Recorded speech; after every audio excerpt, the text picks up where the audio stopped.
Hey guys, my name is Matsumo, and welcome to our episode of Sunday Mailbox. This is a video series where you, the viewer, can submit your gaming-related questions, and then I will give my humble opinion on them. To get the formalities out of the way real quick, if you would like to submit your own question for an upcoming episode, you can do so by leaving a comment down below, or by sending me a Facebook and Twitter message. The first question for today comes from Dylan, and it is, what do you think about a defensive operator in Rainbow Six Siege that has 4 armor, 1 speed, who is a Juggernaut? He has 200 HP and can take a couple headshots. He would be a solid man to stay on the sites. Well, I will admit that I do like the idea of introducing another anchor operator on defense who's all about just sitting on the objective.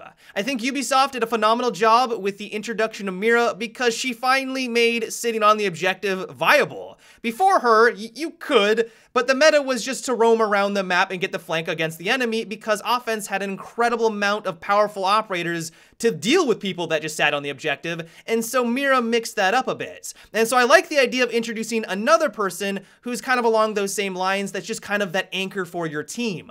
That said though, I don't know how well received this guy would be in the community because it goes completely against the game design, which is if you do line up that headshot, you're going to be able to drop the enemy with that one bullet. Now, if all that he brought to the table was absorbing more damage from body shots, I don't think that that would be enough to warrant a new operator. Like, that's good, but if you go against someone who is accurate and they know what they're doing, sure, they might get a couple body shots, but eventually they're gonna line up that headshot and take this guy down no problem. And so I do agree with you that if the only way this guy would probably work is that if he did absorb headshot damage, but as soon as we move into that territory, not only is this guy incredibly selfish because he doesn't provide any team benefit. Usually I like the idea of bringing in operators that have some team synergy there, that have some coordination. This guy wouldn't have any of that. But also I feel like he would become a must pick for this very reason.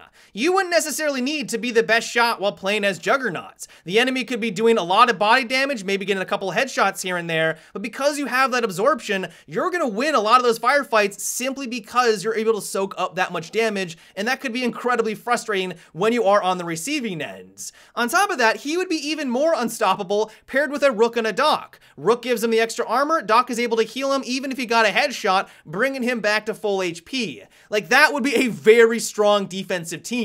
Now, some of you are thinking, well, isn't this exactly what you were just talking about? If you're able to pair these really fat, hardy, heavy operators, put them on the objective, they should be a force to be reckoned. Like, they should be very healthy, but I'm not exactly sold on the idea. And so let me know what you guys think about this. Do you like the idea of having a Juggernaut operator added into the game? Do you think that that would just be too underwhelming? Do you think that would be too powerful? Give me your guys' thoughts down below.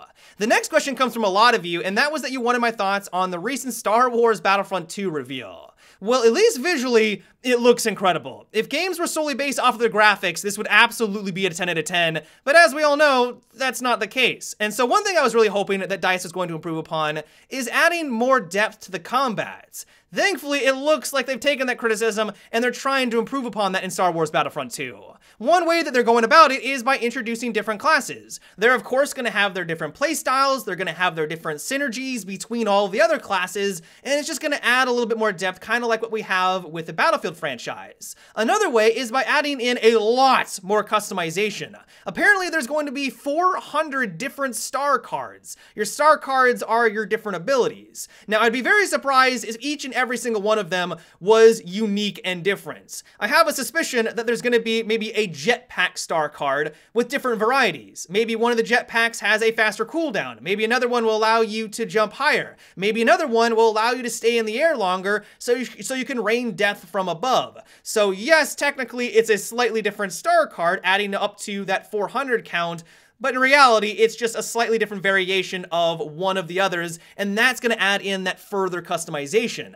At the end of the day, though, I'm completely on board with this. I like the idea of just having a lot more depth and interesting different choices that gives players more options. Giving players the ability to customize and change their loadout to their different playstyles, I think is going to be a good thing for the game.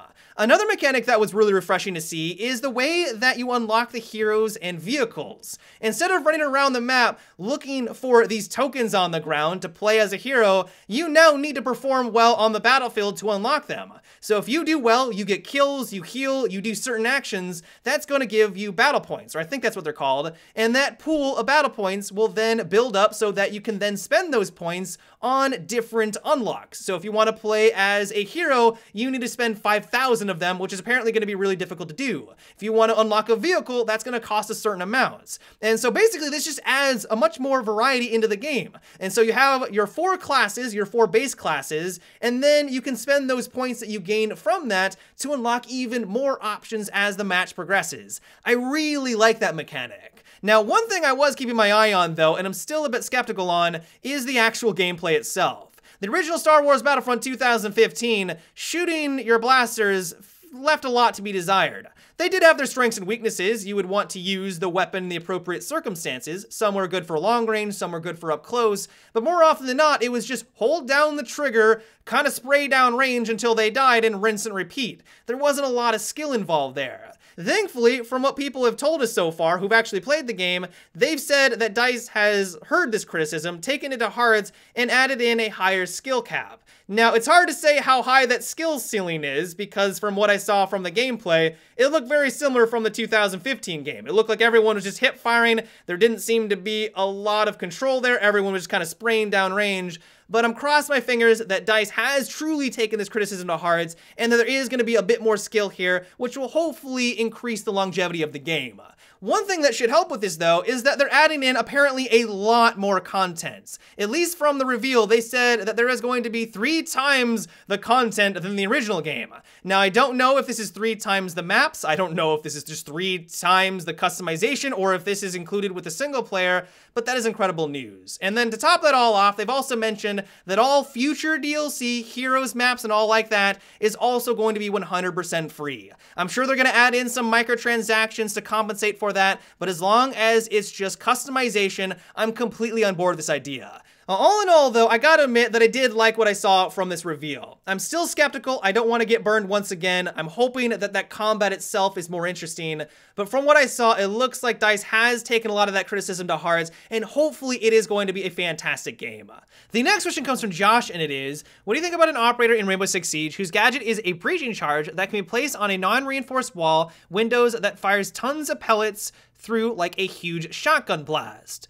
So essentially Fuse, but more direct. Now, while I like this idea, I think it's interesting, I just don't know how useful it would actually be. If it is a shotgun blast and only hits everything directly behind it, how often are you actually fighting people that are directly behind these walls? I mean, sure, it happens every once in a while, but more often than not, you're not gonna get lucky enough with that breach to do any damage. I mean, the reason why Fuse is as powerful as he is because it is such a large radius. You blast this into a room, it's not just directly behind the wall or the window, it's the entire room. You don't need to worry about being precise here. Those nukes are gonna go off all over the place, and they're gonna do some significant damage. And so I'm just not really sure how useful this guy would actually be. Unless it was a gigantic blast, and it was a huge cone in front of everyone, and essentially did the same thing that Fuse did, but a little bit more direct, then maybe, but then that's basically just adding in another Fuse into the game, but probably even more annoying because you're not gonna have any time to react, and it's just gonna do an insane amount of damage against you,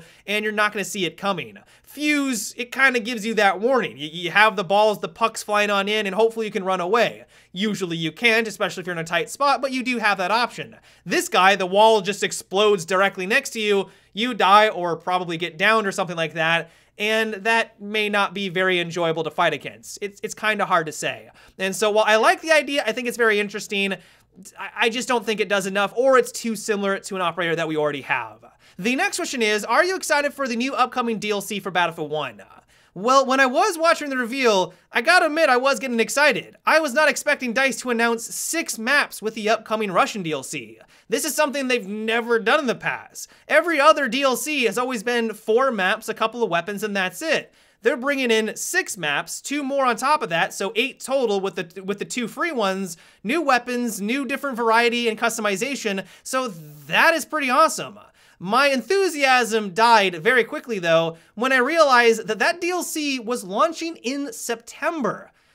I don't know what DICE's game plan is anymore. I mean, yes, it's great that they're bringing us more content. 6 maps is awesome, and they're probably needing that 6 months to create that much content. But at the end of the day, if there's no one still playing your game, to enjoy it, it's meaningless. I mean, the player base, at least on PC, I don't know what it's on console, I'm sure they're doing a little bit better, but on PC, the player count has plummeted over this last couple of months. You compare it to Battlefield 4, Battlefield 4 only has a couple thousand less players playing concurrently than Battlefield 1. That game is over 3 years old at this point. And so yeah, it's great that they're doing this, but because it's also behind a paywall, less people are gonna be playing it. There's already few people playing right now on PC, and so at least from this viewpoint, at least from someone who plays on that platform, it's hard to get hype for all of that new content. And so once again, I'm not exactly sure what DICE's game plan is here.